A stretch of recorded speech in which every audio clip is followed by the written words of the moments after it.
So here we go, everyone. So good afternoon. I'm Michelle McGurl. I'm the branch chief of the Research Advancement Programs branch here at NIGMS in the Division of Research Capacity Building. And that is the home of the COBRE program. So on behalf of NIGMS, I welcome you to this COBRE pre-application webinar. And today I'll give an overview of the Phase 1 program and its new funding opportunity announcement, or FOA, as we're always using acronyms in the government. So FOA is the term. And I'm going to go over some of the key changes from the prior FOA. I noticed from the list several of you applied last year, and so it's important for you to know what's different. And these will be indicated in red text with amber highlight. You can put your questions into the chat box at any time. And our panel, which consists of Fed Bernal, who's also program officer here in our branch, and COBRE Phase 2 lead, and also Nina Sidorova, representing Scientific Review Branch, as she's an SRO who manages the COBRE Phase 1 reviews, and Christy Leek, who is the Grants Management Team lead for our division. And we will all answer your questions at the end of the presentation. And before some of you begin typing in that question everyone always asks, yes, these slides will be made available on the COBRE website after the webinar, and we do plan to post this video as soon as possible. It does need to be made 508 compliant, and that involves taking the audio and making it into closed caption, and that takes us some time to do. Okay, so let's get started. COBREs fall under the IDEA umbrella, which is a congressionally mandated program that seeks to build research capacity in the 24 states and territories that receive less funding from the NIH than other states do. And one element of the IDEA program is the COBRE program. It's the oldest one of all of the IDEA programs. And this supports Centers of Biomedical Research Excellence, hence the name. And these are broadly themed research centers that pick a selected scientific area to build capacity in. And the realm of science covered by our currently funded COBREs is quite broad, and it ranges from the STEM basics like biophysics, structural biology, all the way to disease-themed topics like cancer or diabetes. And there are 3 sequential phases for COBRE centers, each phase being 5 years long. The first phase, which is going to be the focus of today, is the developmental phase, where you establish a center. The second phase is intended then to strengthen and enhance successful Phase 1 COBRE centers. And then Phase 3 provides some additional funding as the COBRE center will transition to self-sustaining support. And after 15 years, there is no Phase 4, okay? COBRE support for the scientific area at the institution ends after those 15 years. So you don't get another 5 years, and you don't get to come back with another Phase 1 to be able to get 15 more years of support. We think that's plenty to develop a particular research area. I also want to point you to our online dashboard resources that NIGMS has developed for IDEA programs and their scientific core resources. The dashboards can be really useful for determining what topics and resources are already present and supported by the various IDEA programs in your state and region. So the COBRE Phase 1, the P20 clinical trial optional FOA, PAR-22-250 was recently published. And the due date for that application is January 30th of the coming year. It's a 3-year FOA, so there are 3 annual due dates. And then scientific review occurs in July, and then the October council does the secondary review of the applications. And then the earliest start date for an award is December of the same year that you submitted in. So it's 11 months after the applications are submitted. And that may seem like a really long time, but remember that, like right now, they're talking about a continuing resolution. So NIGMS may not have a budget, IDEA may not have a budget for quite some time. which is why it takes us so long to make those awards. So please note that one thing that's very different is that all applications have to come in as new submissions. No resubmissions are going to be allowed going forward. That doesn't mean that you can't submit a second time. It just means that it has to come in as a new application. And this is a big change from last year. And it was made in to align ourselves with NIGMS policy, which is which is fashioned to make sure that reviewers don't merely rely on prior critiques, but they give everything a good, thorough review. And that makes really good sense for COBRIs, because quite often between 1 year and the next, there are some major changes in the application.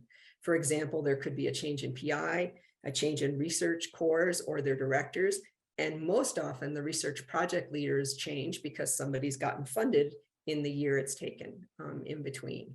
So we want reviewers to really should be considering the application in its current form.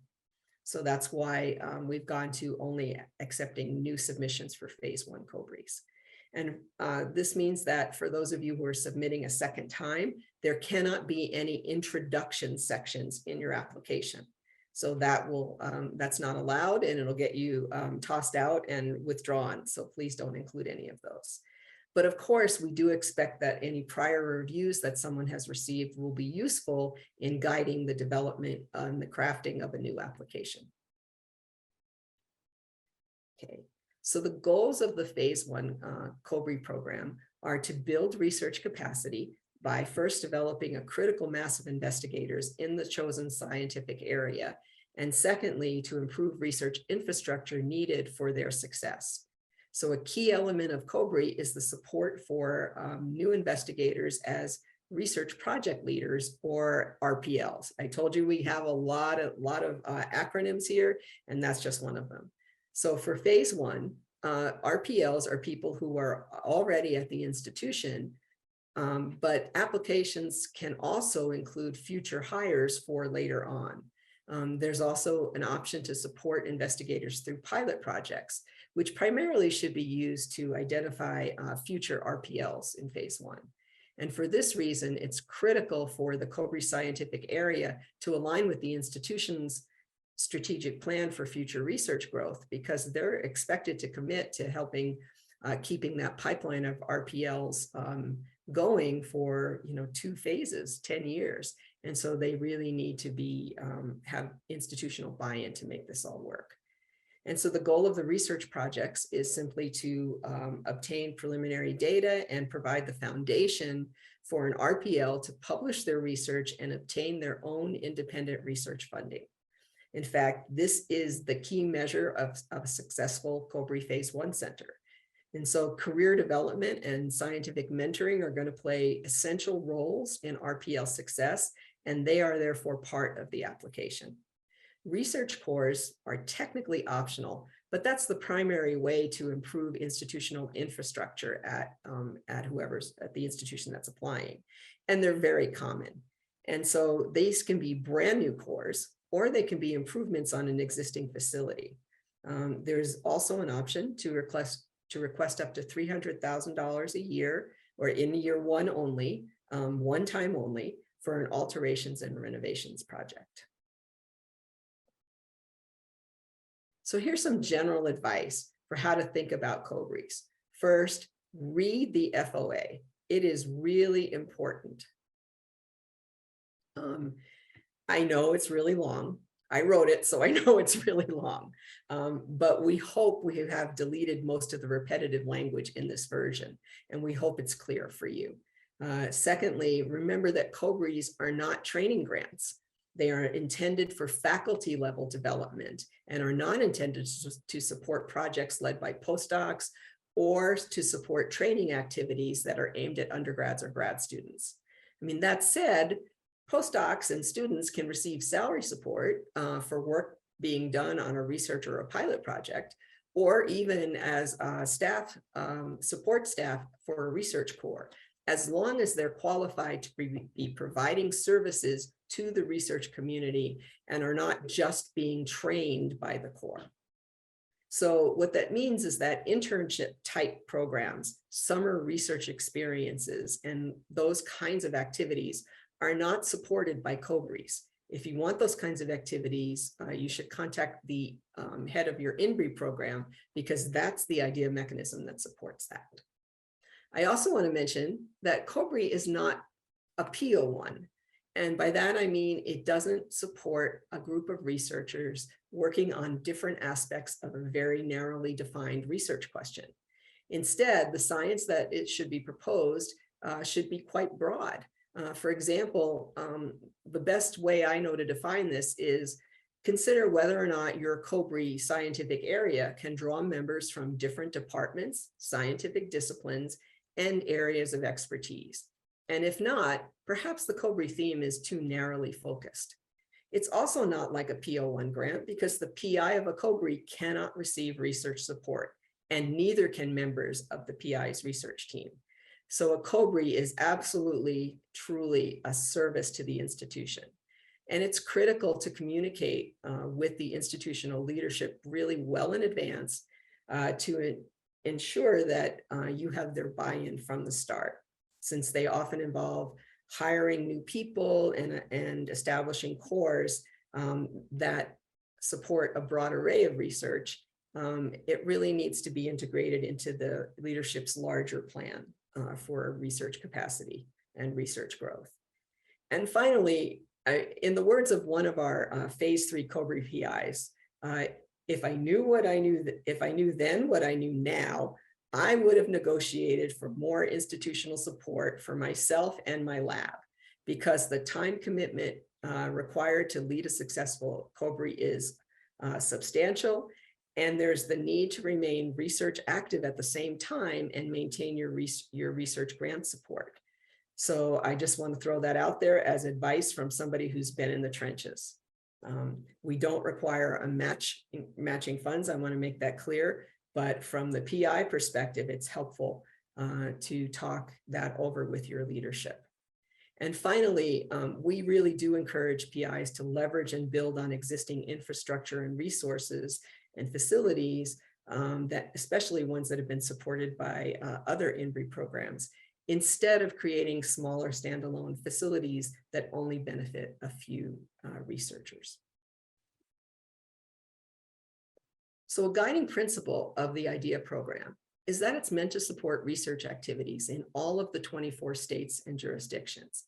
And this you'll find reflected in both the institutional eligibility criteria and the PI eligibility criteria. So talking about institutional eligibility, to start with, there is only one application per institution allowed for any given receipt date. And to help spread the grants, NIGMS has capped the number of active phase 1 and 2 COBRIs that an institution can hold at any given time at 3. This means that at the time of applying for a phase 1 COBRI, your institution can only have 2 active phase 1 and phase 2 COBRIs. And this includes grants and no cost extension. They count as active grants. And you will see that theme throughout the COBRI FOA, that grants and no cost extension are considered to be active. So please check with your grants office before you commit to writing a COBRI application. Be sure that you're eligible. Also note, though, that phase 3 COBRIs don't count towards this cap. There's no limit on the number of phase 3 COBRIs any institution can have. But another restriction that we put on to help make sure we can spread the wealth, and that COBRI funds don't end up concentrating in just a few states or at a few institutions, is that we also have a cap on the number of subcontracts that a COBRI, that an institution can receive for a COBRI. So an institution can participate on COBRIs awarded to other institutions, but the combined total of active RPLs and research cores that can be supported through subcontracts is capped at 5. So to be able to figure all this out, the application requires an institutional letter of support from a senior official like a VP for research to provide these particular information. It needs to list all the current and prior COBRIs, because we expect that after 15 years of support, that's enough. And so we want to then be funding a different scientific area at your institution. But it also needs to list all of those current subcontracts so that we know you're not above the cap. And then COBRIs that are closely related to a prior COBRI held by the institution, even if it's done with its 15 years of funding, are considered to be low programmatic priority. So keep that in mind. I hope institutional officials keep that in mind when they're selecting which idea goes forward and to be presented and come in as an application. So altogether, these policies help us ensure that the COBRI program can meet the most urgent needs in all idea states, and it avoids the funding being concentrated in just a few locations. So if you're considering becoming a COBRI PI, there's some general concepts here that we want to bring to your attention. First, the PI has to be an established research scientist with a track record of research funding in the COBRI scientific area, and they need to have mentoring and administrative experience. We do, for the first time this year, request PIs to specifically include their mentoring and admin experience in their biosketches. That's new for this year. Of course, everyone's always been able to do that, but some PIs haven't, and then reviewers are kind of left wondering whether or not the PI has the right experience. So the PI, the contact PI for the grant, must also hold a primary appointment at the applicant institution, and the PI must have an active, externally funded and peer-reviewed research grant at the time of submission. This includes grants and no-cost extension. Remember, grants and no-cost extension are active. So if you're a PI and your grant is active and the due date is January 30th, but your grant doesn't expire until, say, February 2nd, that's fine, you're eligible. Okay.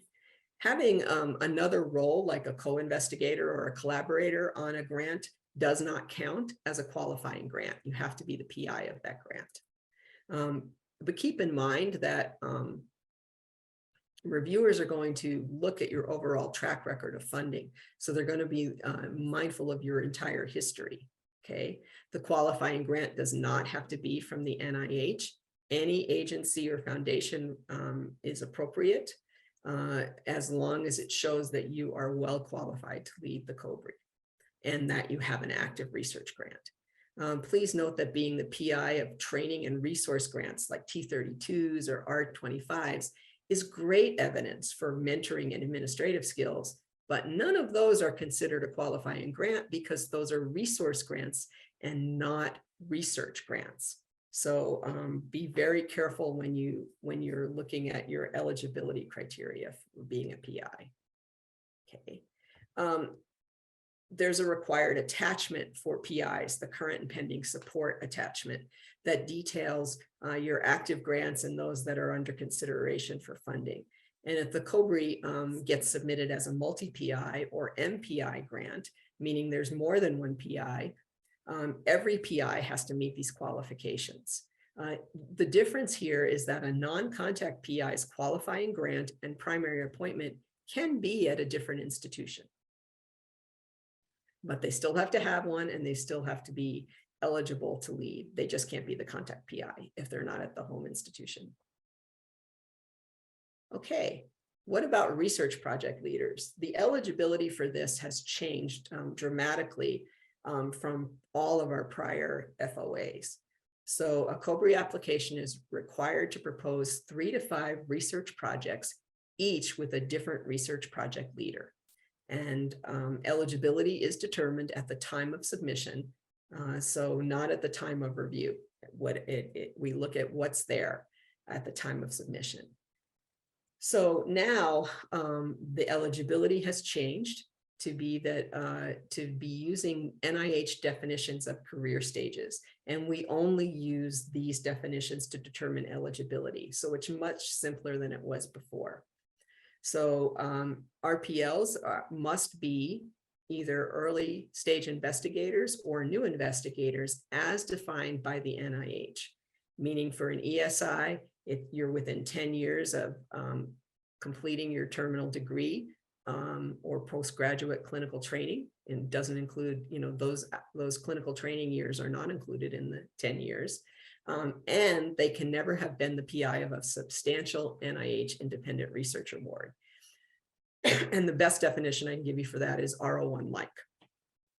New investigators don't have that 10-year limit on the time limit on when they got their degree. But again, they could never have been the PI of a substantial NIH independent research award.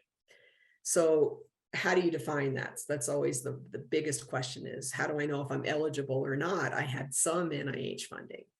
Remember, there is a link if you look at in the FOA on the ESI or new investigator definitions. There's a link to, excuse me, smaller grants and awards that are allowable and don't impact your status as ESI or NI. And those include all K awards and R00 awards as well, which is different from our prior policies. It also includes R03s, R15s, the SURE and SCORE awards, and R21s. None of them will disqualify you from being considered as an ESI or a new investigator. But that's not all of the requirements to be an RPL. You also have to hold an independent multi-year faculty appointment or an equivalent to a faculty appointment if you're at just a research institute that doesn't do any, doesn't have a faculty type system, okay? This is very important.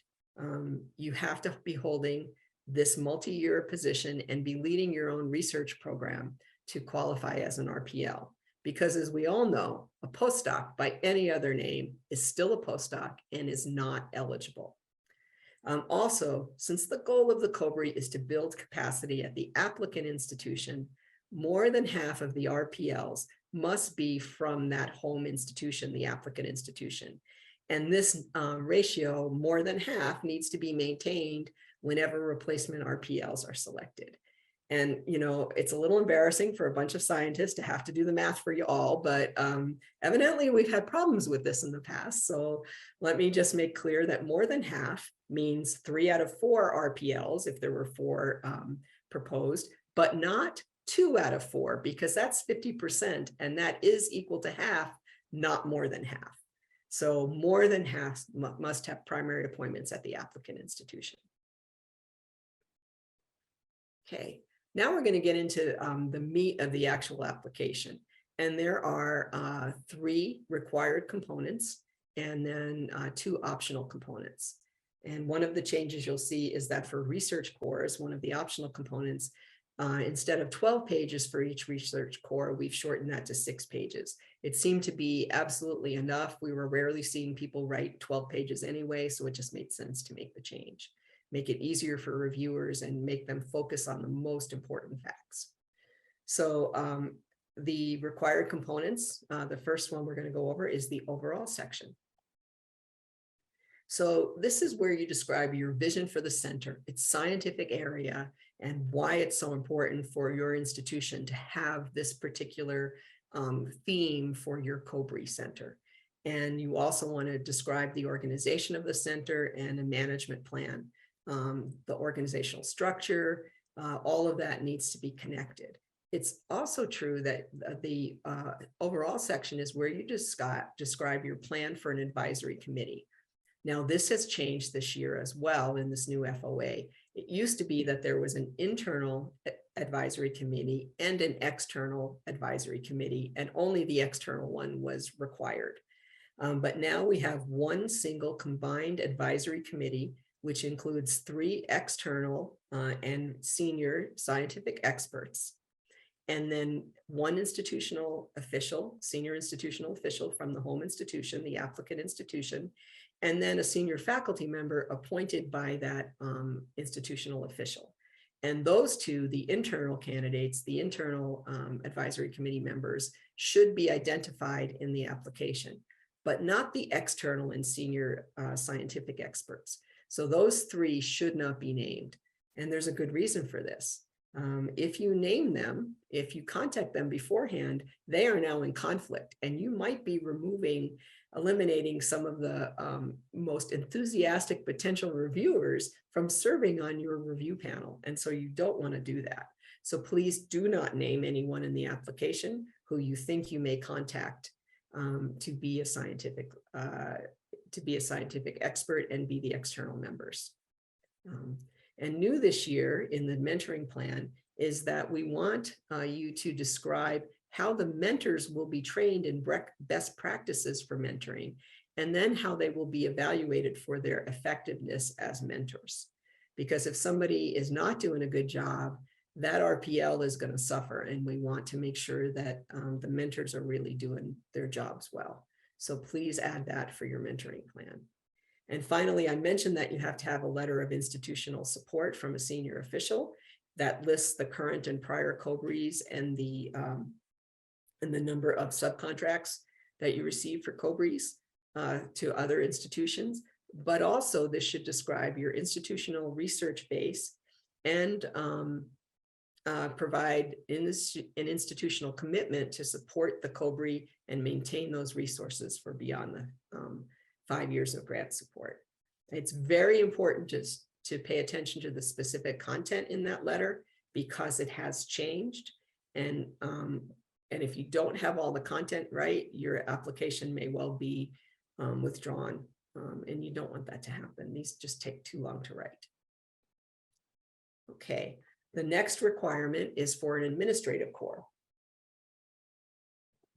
And this covers the nuts and bolts of center operations, the administrative part of the job, the communications between the different components, the fiscal and management responsibilities to running a center. And it will include plans to develop RPLs, to gain their independent funding, and to identify then their replacements once an RPL has graduated from COBRI support. There is also the administrative core needs to include an evaluation plan. And so this is a little bit different from prior FOAs. This FOA makes it clear that the administrative core is expected to monitor the performance of all components of the COBRI Center, including the progress of RPLs. And this information is then provided to that advisory committee that will be assembled after an award is made.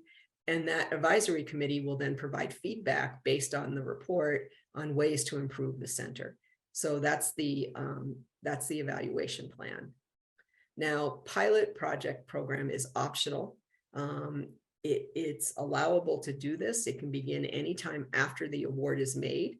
So because it occurs after the award's made, we don't expect to see any research plans for any individual pilot programs in this section if you choose to include it. Instead, describe the program, how you're going to make your selections, the kinds of things you're going to be doing, and what the purposes are.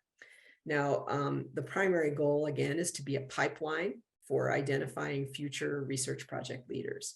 And each project lasts only 1 year, and support cannot exceed $100,000 per year. A second year of support can be provided if really good progress has been made, or alternatively, the same person can receive a second pilot award for a different project later on. But nobody, and I do mean nobody, can receive more than 2 years of pilot support from the phase 1 COBRI. Funds can also be used for faculty recruitment at any faculty level. And so sometimes this can help encourage your administrative officials to come through with guarantees of hiring authority. But please do note that also no letters of support are allowed in the administrative core. Put all of those in the overall component instead. Otherwise, we're seeing things get too lengthy, and pretty much the admin core letters have always been duplicative of what's in the overall section. Okay, what about those research projects? Remember that you're required to put in 3 to 5 of these. Here's some more detailed information on how to approach the research projects. These are not condensed R01s. Instead, the research project should describe a project that is doable within 2 or 3 years and that has a really strong potential to lead to independent research grant funding.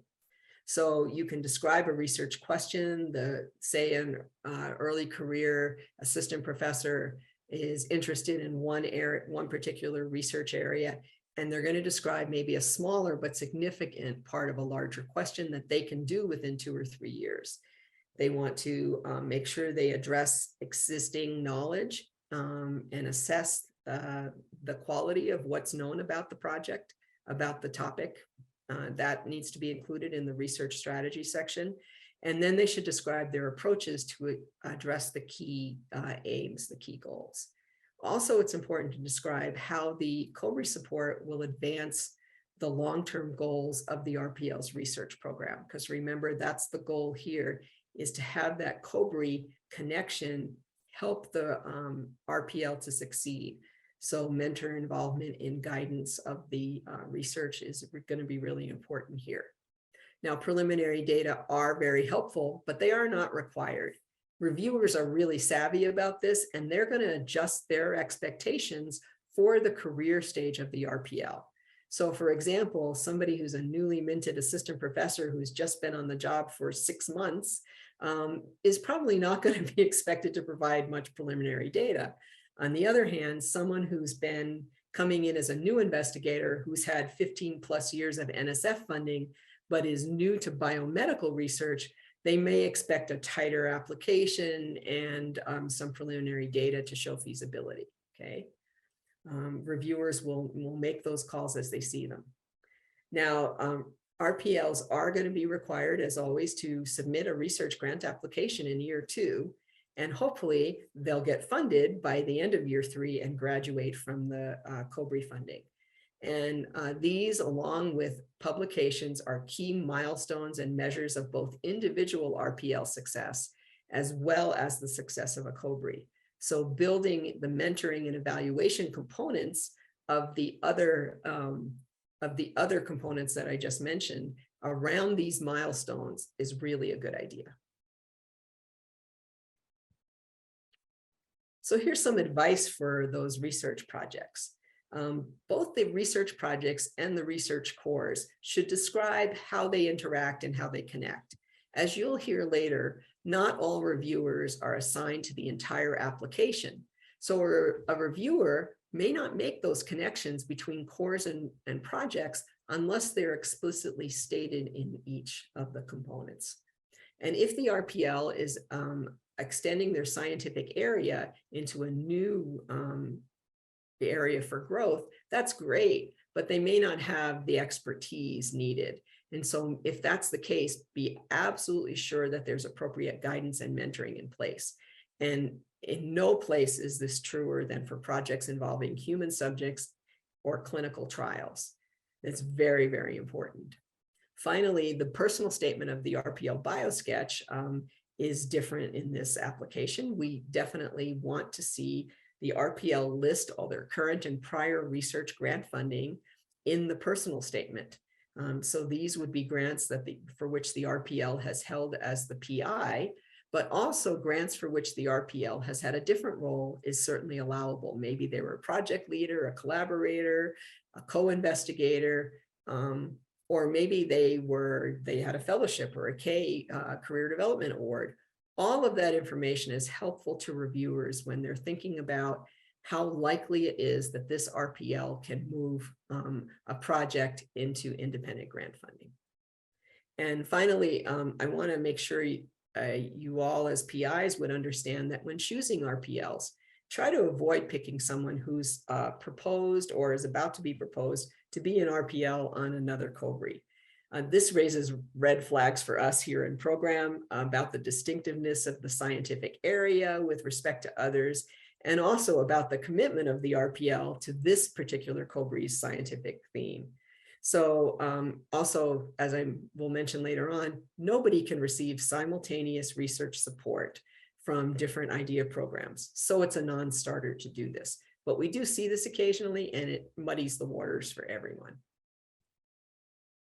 Okay, so here's some other important details about those research projects.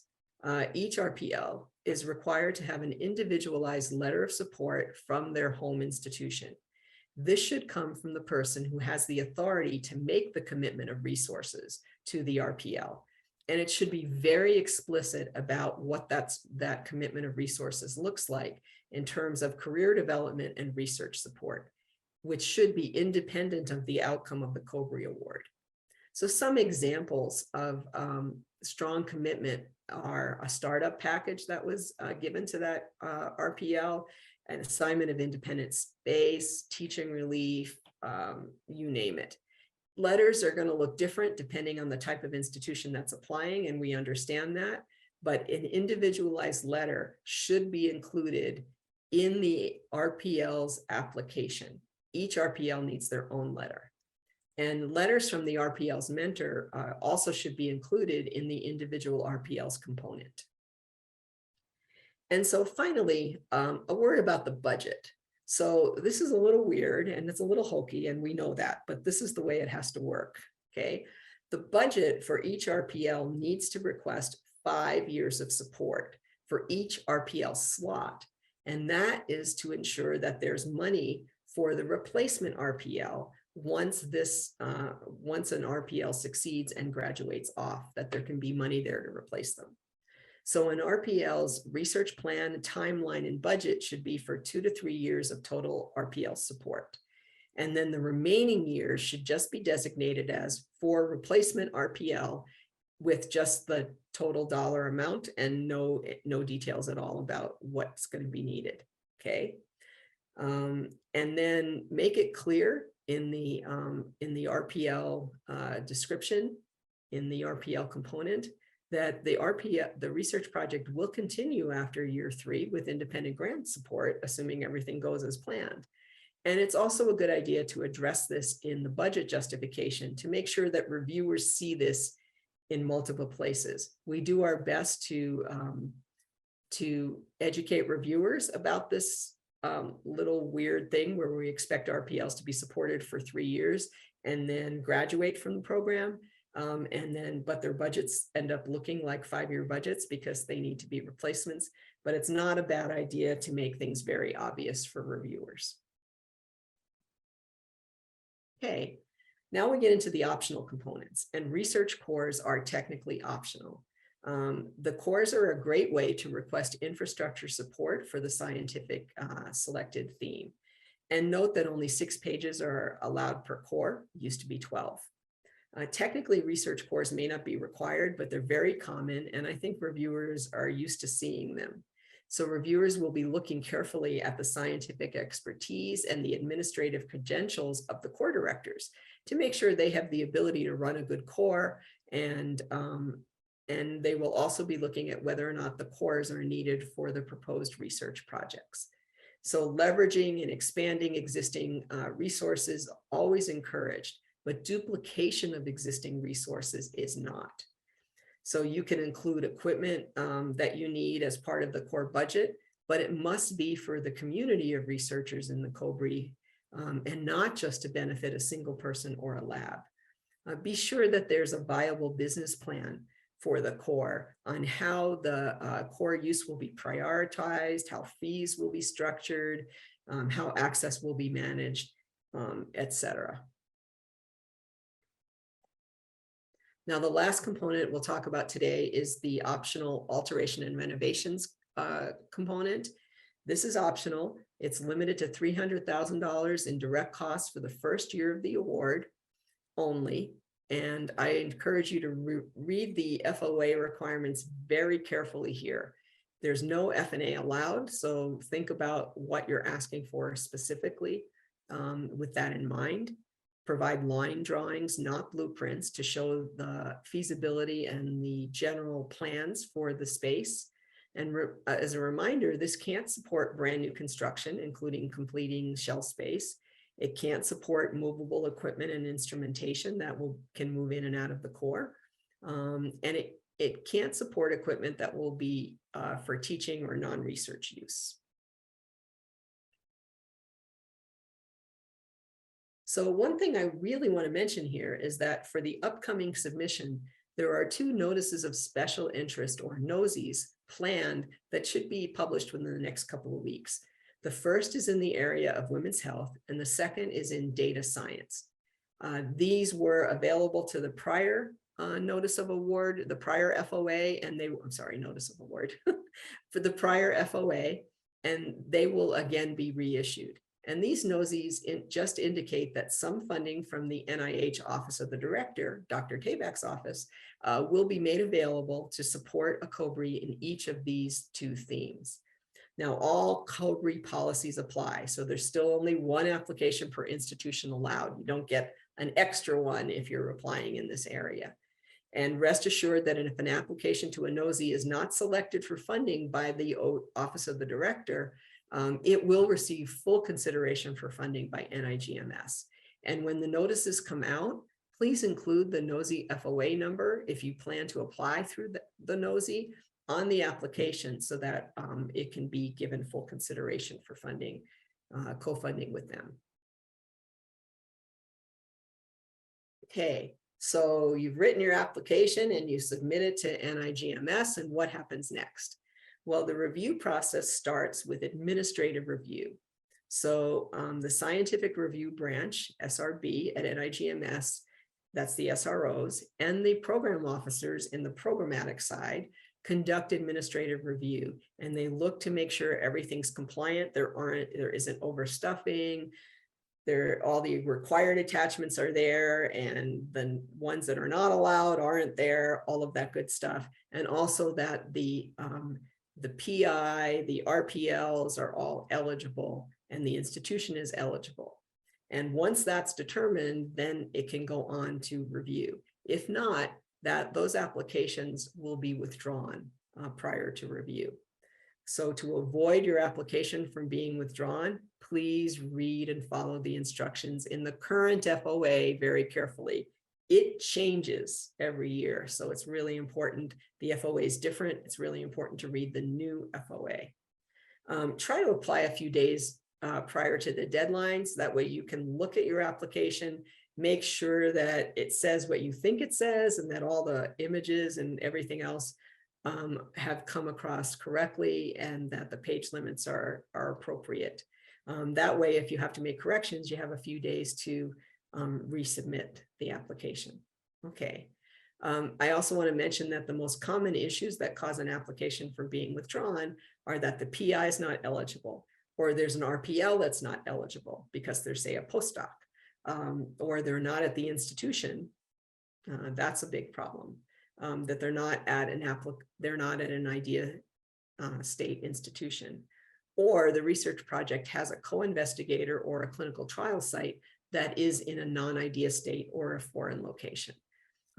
Non-idea state and foreign location funding is only allowable if it's fee for service. So if an RPL needs to take a course that's best offered out of some institution in Michigan, that's allowable. But having a co-investigator who's sharing the scientific responsibilities is not.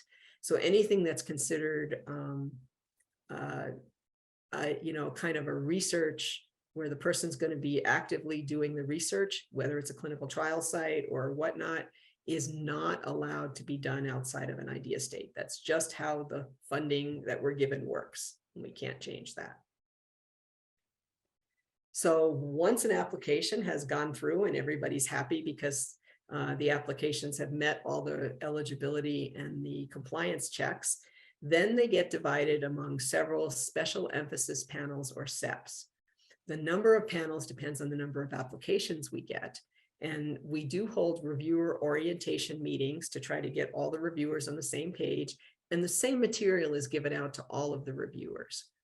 Now, reviewer assignments are made to avoid conflicts of interest, obviously, and at least 3 reviewers are assigned to each application, usually many more. So there will be 3 primary reviewers of the overall application as a whole, and then at least 2 reviewers get assigned to each component. That's the administrative core, the research core, the individual research projects, and if there's alteration and renovations to that as well. And there is an architect on the panel if there is alteration and renovations requested. The process is that the review occurs as they go through all of the different components, starting with the overall component. They discuss the cores, and then the assigned reviewers make comments on each component.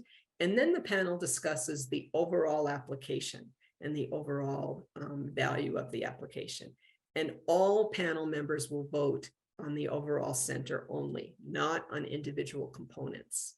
So they listen to one another very carefully, and then they all enter their scores for the overall center only. So here's some advice I'm sharing from my SRO colleagues. Read the FOA's review criteria, because these are the review criteria that go into the critique templates that the reviewers will get, and they will answer these criteria and questions specifically. Please do not duplicate letters of support, and avoid including letters of support that don't add any substance. My prime example of this is the letter from the senator, right? Unless the senator is a scientist, which occasionally does happen, they really can't comment on and give you any support for the research in there. It's not substantive. It's not a substantive letter of support. And that really annoys reviewers when they have to read all these letters of support that don't really give provide any real support to the application. It can also, for other people who are writing letters, those rah-rah letters can, sound really good, but they can actually limit the pool of reviewers that are available and remove some of the reviewers you might want to be on the panel. So please don't duplicate letters of support, and use them sparingly as needed to provide the support for the particular component. And it's a great idea to list the names of the people who are submitting letters at the start of each component. This helps everyone track what's going on in each component. Include the core or project title at the beginning of each component summary, because when reviewers are in the recruitment phase, they have only access to the summaries. And so they won't be able to identify conflicts as well if that information is not being provided. And reviewers will eventually, of course, have access to the full applications, but they don't in the recruitment phase. And finally, if you use the PHS assignment form to indicate the expertise needed, you should not suggest any particular reviewer names, but you can provide names of people who should not review your application if you desire to do so. And now I just want to mention a few things about IDEA funding restrictions. Again, the COBRE PI can't get any funding to support research activities in their labs. And this includes supplements unless there's something specific in the NOSI or the FOA that allows it, but that's very rare. You can't get any research project support from this COBRE, another COBRE, or any IDEA program like an INBRE or a CTR award. COBRE research project leaders, RPLs, can't receive simultaneous support as pilot project leaders, and vice versa. Doesn't happen. You have one project that involves research at a time. And it's also important to remember that simultaneous support for leading a research project supported by any other IDEA award is not allowed. So you only get one parent IDEA award, and you get to lead either a pilot or a research project, or whatever the particular name is that they use for that particular IDEA mechanism. You only get to lead one of those at any given time. But you might be eligible, an RPL, for example, can be eligible to lead IDEA projects that are funded by NOSI type supplements. So always keep that in mind and check with your program officer once an award's made to make sure that anything you're suggesting that an RPL apply for, that they can actually get the award. And with that, I'm going to take a break and drink some water, and Fed Bernal is going to lead us in the answering the questions. And I'll stop sharing my screen. All right. Yes, as Michelle said, please put your questions in the chat box, and I'll be reading them and farming them out as they come along. So here we have the first one. Can an individual COBRE have 2 RPLs from the applicant institution and 2 RPLs from a partner institution if the total outside RPLs is less or equal to 5, combining all 3 COBREs in an institution?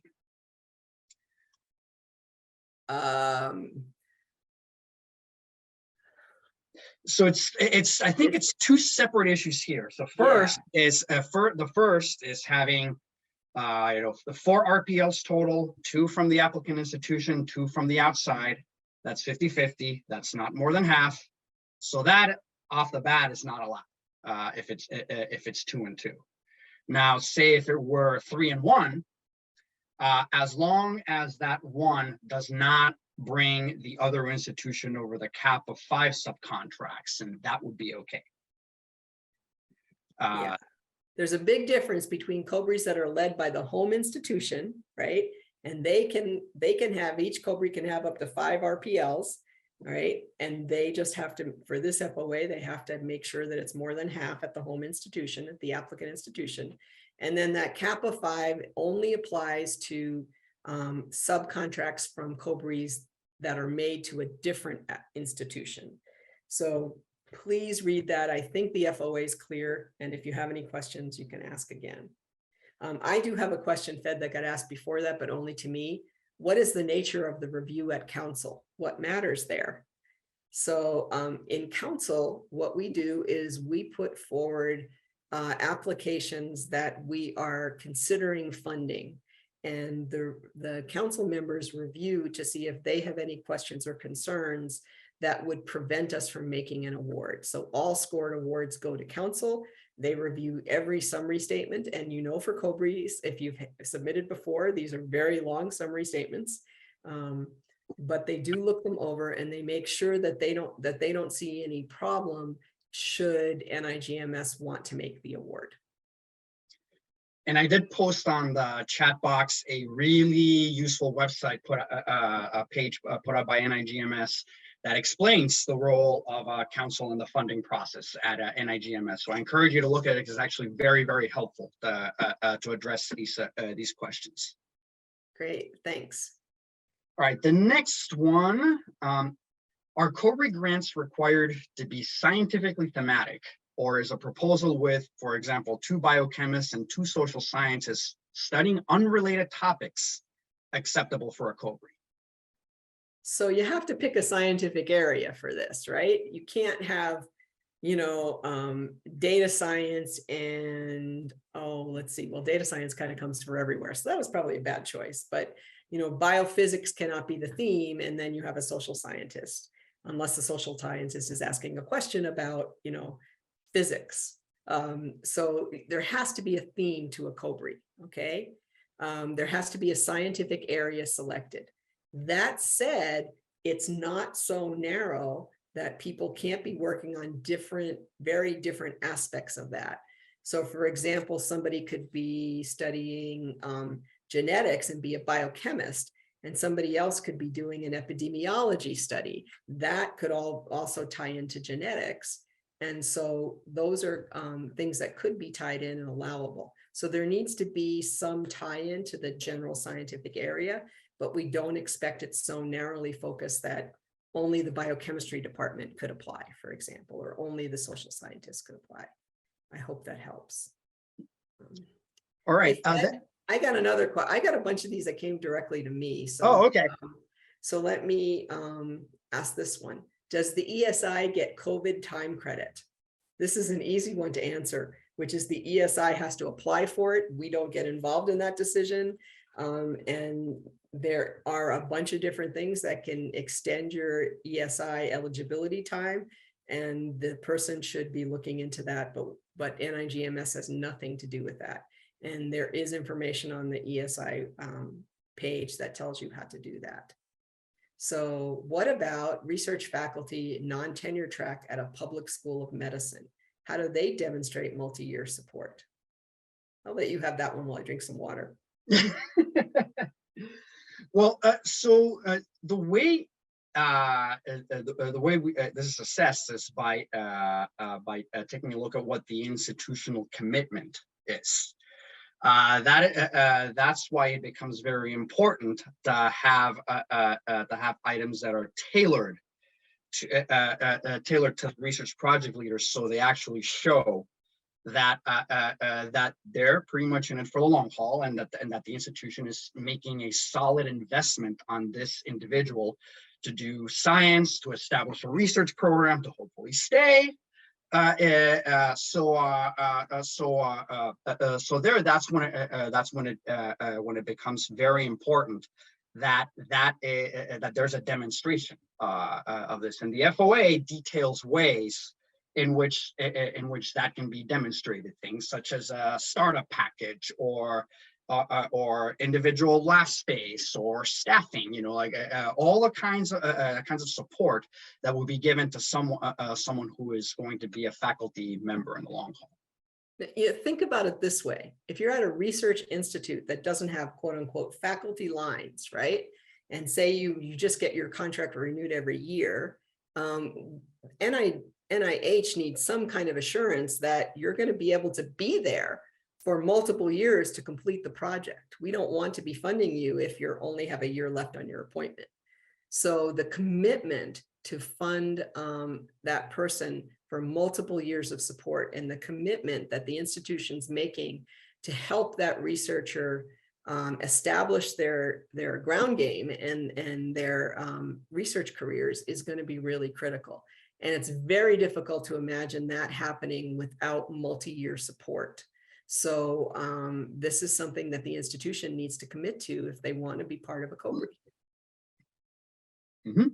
Back to you. All right. Yeah, so there were a couple of questions that where I put answers on the chat. One is which are the states that are eligible on this program. I put a link to the IDEA program website from NIGMS, so it's in the chat if you want to check it out. The other question, is it possible to get the slides from this presentation as PDFs or a PPT file? The slides will be posted on the website. We'll let you all know when that happens. Should happen in the next few days.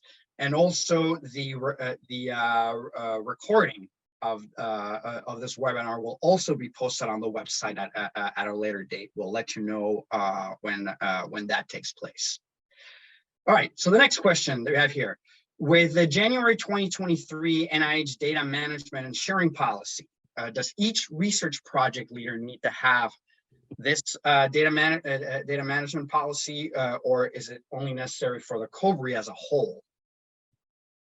Each one needs it, okay? But the good news is the data management and sharing policy is just like the data sharing policy.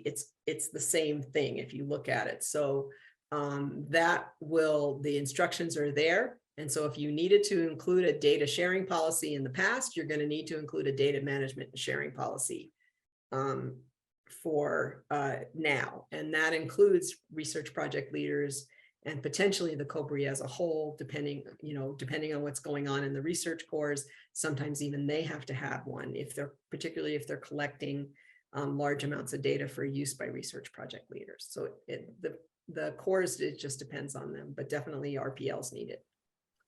So I have another question here, came to me in the order. Can a PI hold an INBRE supplement under a NOSI? Depends on what the terms of the NOSI say, right? Every NOSI has its own terms. So the PI cannot hold an INBRE supplement if the funding for that supplement is coming from the parent award. But the PI may be able to hold one if the NOSI allows it. So you have to review the terms of the particular NOSI. All right. Next question: can the PI serve as a mentor for a research project leader? Go ahead, Fed. So that's so that is feasible. It happens precisely because of the level of expertise. The one thing to keep in mind is that I make sure that the PI is available to all of the RPLs, because again, as a leader of the COBRE, it should provide support to everybody. So while it is possible No, it just it depends on the level of other responsibilities that are taking place, because it is quite a bit of a time commitment to be managing this award. All right, next question. What do the COBRE project number prefixes mean? For example, 5P20, 3P20, 2P20. All right. Go along, Fed. Yeah, So so watching a little too much football yesterday. standard, so standard, NIH lingo. So the P20, P30 is the activity code, the award mechanism. COBRE phase 1s and phase 2s are P20s. They're exploratory projects. COBRE phase 3s are P30 because they're more core facility awards. The first number basically means what type of award it is. So something that starts with a 1 is a new award. So when you apply for COBRE 1, your award is going to start with a number 1. It's a new application. 2s are for renewals. So if you apply for a COBRE phase 2, that's what you're going to get. It's going to start with 2. 5 is if you do get an award after the first year, all the subsequent years start with the number 5. And 3s are basically supplements or competitive revisions that come in and that you can apply for. All right, next one. It says, in our initial application, our CEO core director, so community engagement and outreach core director, and 1 RPL was the same individual. However, this person has 20 years experience with community-based research and work at schools with limited research capacity. Many of us wear many hats. A couple of questions. Could one solution be that the individual co-direct the CEO core with another individual at the same institution, or can the CEO director be someone from the outside, adjunct at the institution, but not fully affiliated, who might not wear 2 hats? As a follow-up, if the current individual does the co-director route, how can our team explain a convincing rationale for this in the application? Oh, I'll take that one. Okay, so it is true that when you're building capacity and you're not a large institution, it is difficult to find people for every single job. And so technically, you can have an RPL be involved in research core, or even provide, if they have a very specific expertise, they can provide assistance to another RPL on the basis of their expertise. But be very careful here. An RPL has to commit 6 months of time to this COBRE. And so they're not going to have a lot of time to devote to directing a core. And so I'm not surprised to hear that you got some negative reviews reading down a little further for one individual sharing both roles. I think it's a lot on that person, in addition to if they potentially have any teaching or other administrative duties at the institution. So it is possible to have a CEO or any core director be someone from outside, but again, it should be someone from an idea state, not a fee-for-service kind of thing, because that person's intimately involved and engaged in the COBRE administrative core and in the leadership of the actual COBRE. So the core directors are a key part of the team. And so they can be from a nearby institution if they happen to have that expertise to survive, to provide. But again, if the money is going to that other core, to that other institution to run the core and manage the core, that's going to be one of those subcontracts, right, for that other institution. So just beware of all of the different sides of this. It's up to you to explain if you want to have the person do both. You have to provide the convincing rationale for why you need this. And you're going to have to do that. How you manage that is up to you. I can't provide any specific advice. Since you have an application already in, then you may want to talk to your program officer about those reviews and discuss some potential ways to address that. But that's not the kind of advice that typically we provide, because that's up to you to make the convincing rationale. So. Okay, the next question. Can money be budgeted for recruitment of new RPLs? Absolutely. That's why, yeah, I mean, a big chunk of the budget is available for that, $400,000 a year. The FOA states that that it could be used for recruitment of faculty at any rank, as long as they're complementing the center. But we absolutely encourage that that money be used to bring RPLs. You want to bring new, younger people to establish a foundation, the scientific foundation of your center. So, so that is a perfectly good use of the recruitment funds to bring younger faculty on board to support the science of the center. Okay, I don't see any other questions in the chat. So if you have anything, fire away. Type them in as you go. You should, if you've had a prior application, you're coming in again, you can contact your current program officer, or you can contact me as phase 1 lead if you have other questions.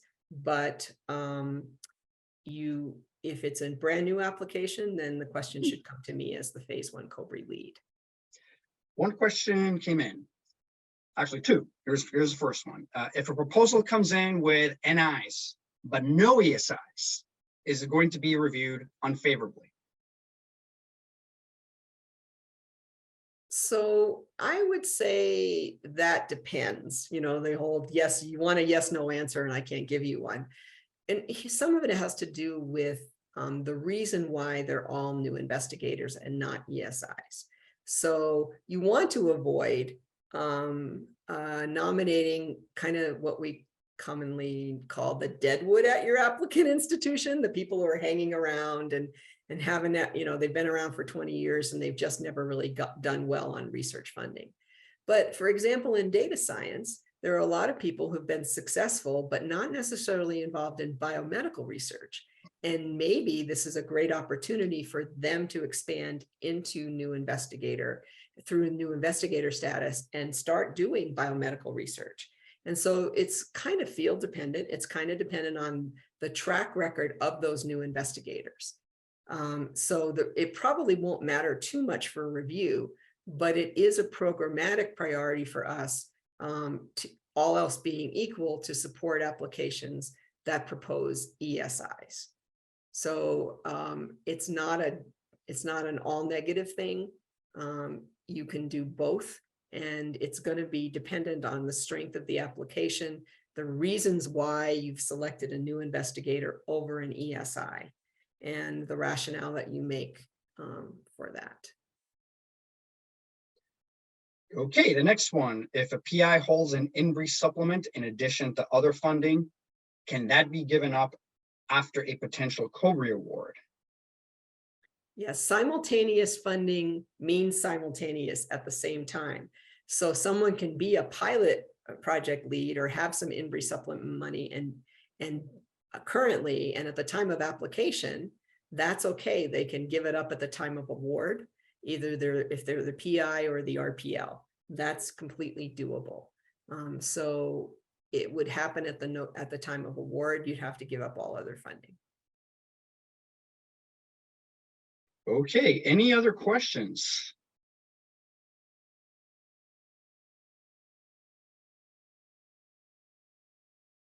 Okay, well, if you do think of any, you're welcome to email me. I am on vacation. Technically, as we speak, I'm on vacation. So I won't get back to you until later next week. If something's urgent, you can contact Fed Burnell in my absence, but I will get back to you next week as soon as I possibly can. And with that, I think we'll conclude this webinar. I want to thank my colleagues for being around in case there were any questions about review or funding. And I especially want to thank Annette Johnson for her help in putting together this webinar and managing it. And thanks to you all for having the patience to listen to us talk about the COBRE phase 1 application process. And good luck. I hope to see lots of applications from you later on this year. Bye-bye.